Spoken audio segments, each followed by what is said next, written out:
মার্কিন কংগ্রেসের আয়োজনে যুক্তরাষ্ট্রের ন্যাশনাল প্রেয়ার ব্রেকফাস্ট অনুষ্ঠানে বিএনপির মহাসচিব মির্জা ফখরুল ইসলাম আলমগীর, স্থায়ী কমিটির সদস্য আমির খসরু মাহমুদ চৌধুরী এবং ভারপ্রাপ্ত চেয়ারম্যান তারেক রহমানের মেয়ে জাইমা রহমান অংশগ্রহণ করেন। আর এতেই শোরগোল পড়ে গেছে জাইমা রহমানের রাজনীতিতে প্রবেশ নিয়ে। বেড়েছে কৌতূহল, শুরু হয়েছে নানা চর্চা।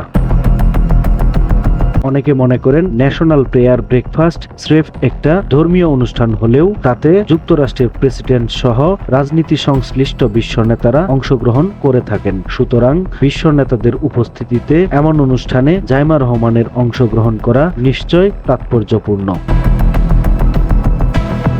এমন প্রেক্ষাপটে ধারণা করা যায়, রাজনীতিতে যুক্ত হওয়ার আগে রাজনৈতিক পরিবেশের সঙ্গে ধাতস্থ করার একটি ঐতিহ্যবাহী এই প্রাতরাশ অনুষ্ঠানে তাকে পাঠানো হয়েছে। আর এর মধ্য দিয়ে রাজনৈতিক প্রাথমিক সিঁড়িতে পা রাখছেন জাইমা রহমান। তবে জাইমা রহমানের রাজনীতিতে সম্পৃক্ত হওয়ার বিষয়টি এখনো কৌতূহলের পর্যায়েই রয়েছে বলে মনে করেন রাজনৈতিক বিশ্লেষকরা।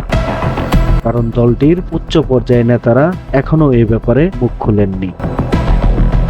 এদিকে যুক্তরাষ্ট্রের ন্যাশনাল প্রেয়ার ব্রেকফাস্টে জাইমা রহমানের অংশগ্রহণ বাংলাদেশের জন্য গর্বের, বলছেন উচ্ছ্বসিত বিএনপির তরুণ নেতারা। এটি বিএনপির রাজনীতিতে নতুন বার্তাও বলে মনে করেন অনেকে।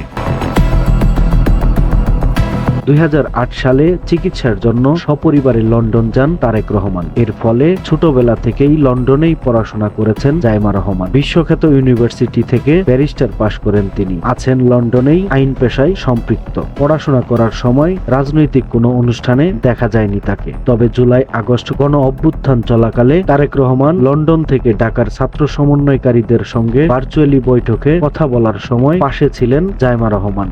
রাজনৈতিক পরিবারে জন্ম হলেও পুরোদস্তুর রাজনীতিতে আসবেন কিনা তা নির্ভর করে তার বাবা মার সিদ্ধান্তের উপর। সময়ের কলম, নিউজ ডেস্ক।